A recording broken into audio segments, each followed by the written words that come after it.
వైవిధ్యానికి care of caves, variety ఈవెంట్లు, వినూత్నమైన థీమ్స్. పూర్తి వివరాలకు చదవండి రేపటి సాక్షి దినపత్రిక. ముఖ్యంగా నిన్న చంద్రబాబు నాయుడు గారు తిరుపతి తిరుమల దేవస్థానం యొక్క లడ్డూ ప్రసాదాల మీద ఒక తీవ్రమైన ఆరోపణ, ఈ ప్రపంచవ్యాప్తంగా హిందువుల యొక్క మనోభావాలను, ముఖ్యంగా వెంకటేశ్వర స్వామి భక్తులందరికీ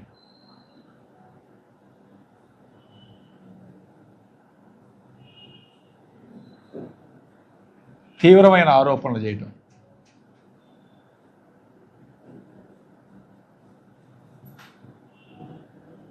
నిజంగా తిరుపతి తిరుమల దేవస్థానం అంటే హిందువులు 95% ఆంధ్ర, తెలంగాణ, తెలుగు ప్రజలందరూ కూడా కనీసం సంవత్సరానికో 2 సంవత్సరాలకు వెళ్తూ వస్తూ ఉంటారు. అట్లానే ప్రధానమంత్రి గారు వచ్చారు, రాష్ట్రపతి గారు వచ్చారు, మంత్రులు వచ్చారు, సామాన్య భక్తులు వెళ్తూ ఉన్నారు. మరి అందరూ కూడా తిరుపతి వెళ్ళినప్పుడు లడ్డు ప్రసాదం అనేది స్వీకరించకుండా నేను అనుకోవడం ఎవరు కిందకి రారు. ఇంటికి వెళ్ళేటప్పుడు కూడా వీలైనంత ఎక్కువ లడ్లు ఇంటికి తీసుకొచ్చే కార్యక్రమం చేస్తూ ఉంటాం. మరి ఎవ్వరికి ఇంతవరకు కూడా ఎటువంటి వాసన కానీ, స్మెల్ కానీ, టేస్ట్లో మార్పు కానీ, అనుమానం కానీ ఎవ్వరికీ రాంది.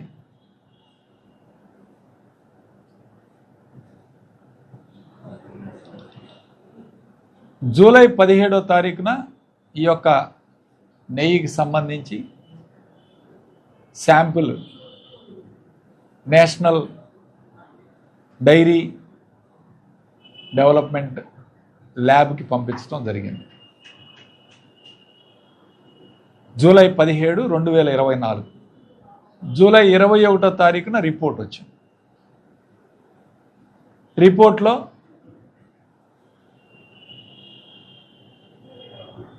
యానిమల్ ఫ్యాట్, అట్లానే ఫిష్ ఆయిల్ ఇవన్నీ కూడా కలిపినట్టు చెప్తా ఉన్నారు. జూలై 17న ఎవరు ప్రభుత్వం ఉందండి? కూటమి ప్రభుత్వం ఉంది. అంటే మీ ప్రభుత్వం వచ్చిన తర్వాతనే ఈ యొక్క ల్యాబ్కు పంపించే కార్యక్రమం చేశారు. అప్పటికే మీ ప్రభుత్వం వచ్చిన తర్వాత ఈయూగా నియమించిన శ్యామలరావు గారు స్టేట్మెంట్ ఇచ్చారు. మేము మా కుటుంబ సభ్యులతో వచ్చి ప్రమాణం చేస్తాం, ఎటువంటి కల్తీ జరగలేదు, ఎటువంటి తప్పులు జరగలేదని మీరు మీ పిల్లలతో, మీ కుటుంబ సభ్యులతో వచ్చి ప్రమాణం చేస్తారని ఓపెన్ ఛాలెంజ్ విసిరాడు సుబ్బారెడ్డి గారు. దీనికి సమాధానం చెప్పాల్సిన అవసరం ఉంది. ఎందుకంటే ఇది ఇక్కడ కాదు చర్చ, నేషనల్ మీడియాలో చర్చ జరుగుతూ ఉంది, ఇంటర్నేషనల్ మీడియాలో చర్చ జరుగుతూ ఉంది, CNN, NDTV, ఎవ్రీథింగ్. ఇది ఎందుకంటే ఇది ఒక సంచలనాత్మకమైన స్టేట్మెంట్. ఈ స్టేట్మెంట్ అనేది సామాన్యమైన విషయం కాదు. ఇది దీన్ని అలవోకగా స్టేట్మెంట్ ఇచ్చేసాడు. కాబట్టి దీని మీద సమగ్ర విచారణ జరపాలి.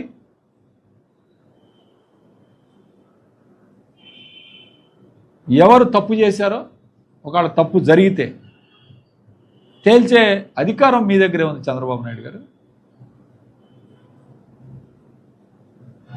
మీరు తప్పు మాట్లాడారా, అసలు అక్కడ తప్పు జరిగిందా అనేది ప్రజలకు తెలియజెప్పాలి. తెలియజెప్పాల్సిన అవసరం, బాధ్యత ఈ ప్రభుత్వం మీద ఉంది ఖచ్చితంగా. మొన్న కూడా మాట్లాడుతూ ఉన్నాడు, రాజధాని మీద ఎవరైనా మునిగిపోయిందని స్టేట్మెంట్లు అవన్నీ ఇస్తే వాళ్ళ నోటికి తాళాలు వేస్తాం, కేసులు పెడతామని. సరే, మా అంటే ఈ రెడ్ బుక్ రాజ్యాంగం నడుస్తుంది, వాళ్ళ మీద తాళాలు వేయచ్చు, మమ్మల్ని లోపల పెట్టవచ్చు, లేకపోతే ఏదైనా చేయొచ్చు. వరల్డ్ బ్యాంక్ని ఏం చేస్తావు? వరల్డ్ బ్యాంక్ ప్రతినిధులను ఏం చేస్తావు? మీ మంత్రి నారాయణ మాట్లాడాడు కదా, నారాయణ ఏం చేస్తున్నారు మీరు? నారాయణ స్వయంగా స్టేట్మెంట్ ఇచ్చాడు, వరల్డ్ బ్యాంక్ ప్రతినిధులు మునిగిపోతుందని చెప్పి వెళ్ళిపోయారని చెప్పి. మరి నారాయణ ఈ రాష్ట్ర ప్రజలకి, ఈ యొక్క తెలుగు వారందరికీ ఈ విషయం చెప్తే మరి నారాయణ ఏం చేస్తున్నారు మీరు? అట్లానే ఈరోజు చంద్రబాబు నాయుడు గారు మాట్లాడే తీరు చూస్తూ ఉంటే చాలా బాధాకరంగా ఉంది. హిందువుల మనోభావాలను దెబ్బతిన్న నేపథ్యంలో ఖచ్చితంగా సుబ్బారెడ్డి గారు ఏదైతే ఛాలెంజ్ విసిరారో ఈ ఛాలెంజ్ని స్వీకరించాలి. స్వీకరించి రండి, మీరు కూడా తిరుమల రండి, ఖచ్చితంగా దేవుడి సమక్షంలోనే దీని మీద నిజాలు తేల్చాలి. ఇంకొక స్టేట్మెంట్ కూడా ఇచ్చారు ఈనాడులో. ఈ రిపోర్టు కూడా వాళ్ళ పత్రిక కాబట్టి చెప్తాను, ఈ రిపోర్టు కూడా తప్పయ్యే అవకాశాలు ఉన్నాయి, ఏ సందర్భాల్లో అవకాశం అయిద్దని కూడా ఇచ్చాడు. అది కూడా మీకు సందర్భాల్లో ఫలితాల్లో ఖచ్చితత్వం లోపించే అవకాశం ఉందని చెప్పి 3-4 ఇవి కూడా పెట్టాడు ఈనాడులో. ఇచ్చారు, ఏమిచ్చారు శ్యామలరావు గారు? వనస్పతి అంటే డాల్డాని కలిపారు. డాల్డా ఉంది, డాల్డా మాత్రమే ఉంది, ఎటువంటి యానిమల్ ఫ్యాటు ఇలాంటివి ఏమీ లేవు అని చెప్పి స్వయంగా శ్యామలరావు గారు నెల రోజుల క్రితం స్టేట్మెంట్ ఇచ్చారు.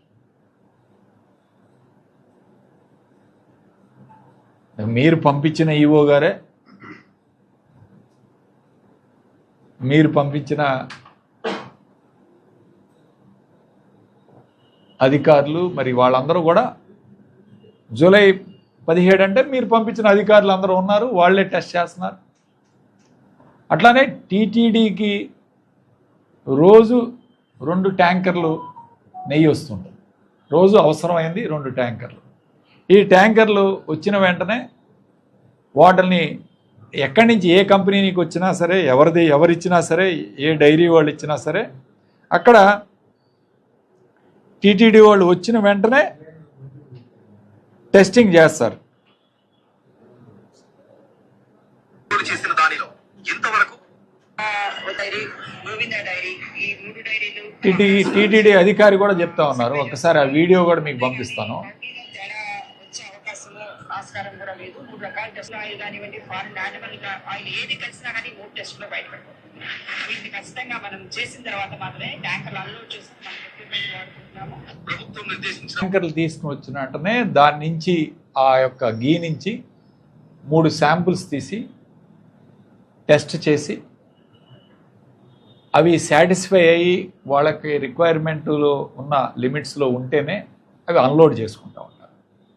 ఇది టీటీడీ అధికారిని ఆమె మాటల్లో వీడియోలో చెప్పిన మాటలు. అట్లానే శ్యామలరావు గారు ఇచ్చిన స్టేట్మెంట్. ఈ ప్రభుత్వం వచ్చింది, మరి మీ ప్రభుత్వం వచ్చిన తర్వాత మీ అధికారులు అందరూ ఉండగానే వాళ్ళందరూ ఇచ్చిన స్టేట్మెంట్లు కూడా పక్కన పెట్టి చంద్రబాబు నాయుడు గారు ఈ విధంగా మాట్లాడటం చూస్తుంటే దీనికి ఖచ్చితంగా ఒక రాజకీయ కోణంలోనే ఒక దుమ్మెత్తి పోసే కారణంగా జగన్మోహన్ రెడ్డి గారి మీద దుమ్మెత్తి పోయాలి. ఈ ప్రభుత్వం మీద ఈ 100 రోజుల్లో వీళ్ళు విమర్శలు తప్ప, ఆడిపోసుకోవడం తప్ప వాళ్ళు ఇచ్చిన పథకాలు ఏమైనా ఒక్కటైనా అమలు చేశారా? కాబట్టి ఇది ఘోరంగా హిందువుల యొక్క మనోభావాలను దెబ్బతీసే విధంగా చంద్రబాబు నాయుడు గారి వాళ్ళ స్టేట్మెంట్. దీని మీద వైవి సుబ్బారెడ్డి గారు అట్లానే భూమన కరుణాకర్ రెడ్డి గారు మాట్లాడారు. వాళ్ళు ఒకటే చెప్పారు, మేము వచ్చి ప్రమాణం చేస్తాం తిరుపతి వచ్చి. తీవ్ర పోషకాహార లోపం ఉన్న ఆవు నుంచి పాలు తీసినప్పుడు ఇలాంటి తప్పుడు రిపోర్ట్లు వస్తాయట. ఆవాలు, అవిసెలు, పామాయిల్ వంటి వెజిటబుల్ ఆయిల్స్ని ఆహారంగా పొందిన ఆవుల నుంచి తీసిన పాలల్లో కూడా ఇలాంటివి తప్పుడు రిపోర్ట్లు వచ్చే అవకాశం ఉందంట. సో ఈ రిపోర్ట్ ఎంతవరకు అసలు గ్యారంటీ ఉంది? ఎందుకంటే ఈ రిపోర్ట్ మీద వేసిన ల్యాబ్ నెంబరు, వాళ్ళు ఇచ్చిన శాంపుల్ నెంబరు, ల్యాబ్ నెంబర్ 2 వేరువేరుగా ఉన్నాయి. దాని మీద కూడా ఒక క్లారిటీ కావాలి. అట్లా వెయిటబుల్ బెర్న్ ట్రూప్ ఇవి మనకి తదితర ఏదో ఉంటే ఇచ్చాడు. థర్డ్ది 3 కారణాలు కూడా ఇచ్చాడు ఈనాడు.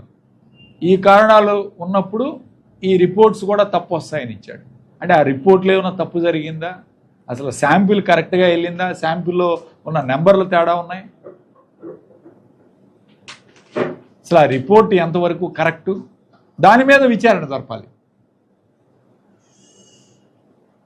కాబట్టి ఇవి తెలుసుకోకుండానే ఈయన మాట్లాడా? ఎందుకంటే వయసు పెరుగుతుంది కదా, ఒక్కోసారి వయసు పెరిగినప్పుడు మాటలు కూడా స్లిప్ అయ్యే అవకాశం ఉంది. కాబట్టి కానీ ఇది చాలా జాగ్రత్తలు తీసుకొని మాట్లాడాల్సిన అంశం, చాలా సున్నితమైన అంశం, ఇష్యూ. ఇలాంటి ఇష్యూలో మరి నిజాలు తేల్చాలి ఖచ్చితంగా. శాంపుల్ టెస్టింగ్ కానీ ఎప్పుడెప్పుడు నెగిటివ్లో, ఫాల్స్ నెగిటివ్లు ఎప్పుడు వస్తాయి, ఫాల్స్ పాజిటివ్లు ఎప్పుడు వస్తాయి కూడా తేల్చి హిందువుల మనోభావాలు దెబ్బతినకుండా దీని మీద ఒక నిర్ణయం ఈ ప్రభుత్వం ప్రకటించాలి మేము డిమాండ్ చేస్తున్నాం. అట్లానే సుబ్బారెడ్డి గారు ఇచ్చిన సవాల్ని స్వీకరించి వెంటనే దీని మీద స్పందించాలని చెప్పి నేను చంద్రబాబు నాయుడు గారిని కూడా ఈరోజు కోరుతాను.